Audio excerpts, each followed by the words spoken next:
Hi friends, welcome back to my channel.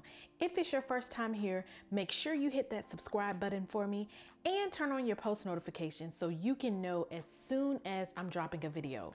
Of course, as you guys know, it's fall time, so it's perfectly time for us to do all of those amazing fall recipes that we have come to love. One of my favorite recipes is fresh apple cider. I love apple cider in the fall. It just feels so fall-y to me. So I am actually going to make some non-alcoholic, even though I have an alcoholic version that is pretty famous, a non-alcoholic version of my apple cider. I'll be using red and green apples, and these are Granny Smith and Gala apples. And then I'm going to put some oranges in there as well as some lemon. That is basically the base of the actual juice, but I'm going to make sure that I add the sugars and the cloves and the cinnamon sticks as well. I'm going to cook this overnight, so I started it in the evening time. That's why this is kind of a two-part recipe where you'll see me cooking it overnight first, and then you'll see the second part of the recipe when I actually make the juice from the actual apples after they broke it down. So first we are going to cut up the apples and put them in the crock pot.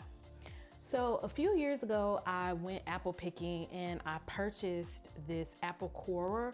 At the time, it seemed pretty pointless, but I will tell you guys, when you're making things like apple cider or apple butter and you need to chop up a lot of apples in a short period of time, you really want to get something like an apple corer. So I'll show you guys how it works. You basically take the apple corer and make sure that the stem of the apple is right down the middle, and you're gonna press it down and voila. And it's perfect because they're all in their individual spaces. They're all basically the same size, and the core is perfectly out. So I'm going to do the rest of the apples like this. I'm also going to take the secondary step of chopping the apples just in half. Mostly I'm doing that just so they're easier to press later. I'm tossing them in the crock pot.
Okay friends, so it has been a full night and we are going to take the top off of this cider, nice and steamy. And guys, it smells amazing. So before I do anything, I'm actually going to take the oranges out of the cider because I really did not want orange taste in mine. So I'm gonna take out the oranges and the lemons. I'm gonna leave the apples in there, and I'll tell you why. It's because we're about to press it down to squeeze out the additional juice. But I just want to pull out the orange slices for now. I left the rinds on. In retrospect, maybe I should have taken them off, but I didn't really want that strong orange taste in the cider. I just wanted it for like the slight flavor. Now, just using your everyday ordinary potato masher, I am going to press down the apples in here. And this is just to pull out any additional juice that's there. We're also gonna use a cheesecloth. They're coming in your canning section. So if you never purchased a cheesecloth before, it'll be in your canning section in your department stores. And so you're just gonna press down the apples until they look kind of mushy. If anyone has ever made applesauce before, this is very similar to that. I still have these large cinnamon sticks in there, which were more for flavor than anything. I guess I'll grab them so they don't inhibit my pressing. I'll tell you guys, one of the super random byproducts is that your house is going to smell amazing whenever you make this apple cider. Anyone who knows me knows that I have a very infamous apple cider recipe that I attribute to actually one of my law school classmates from Arkansas taught me how to make. I went to their house one day and I was like, I am not leaving until I have this recipe. Which is so funny that I do people like that and then I'm not the one that shares recipes all the time. But the cider that I usually make is spiked. And I'm going to include a way to make this spiked in the show notes, but this is just how you make the base of the apple cider. Okay guys, as you can see, I have the cheesecloth. It looks like basically like netting, and I placed it in this bowl. I like this particular bowl because it has a lip on it, so I'm gonna be able to pour the residue juice out. And then I am going to get the cider and pour out the extra parts. It's coming out, and then there's juice in the bottom. Be careful to not catch any splatters because that will definitely not be a good thing because this cider is hot. Okay, now the moment of truth. We're going to pull out the cheesecloth, making sure to grab all of the ends. It is so hot, you guys. I would say make sure you grab some kind of oven mitts or something. Take the remnant and then pour that back into the crock pot.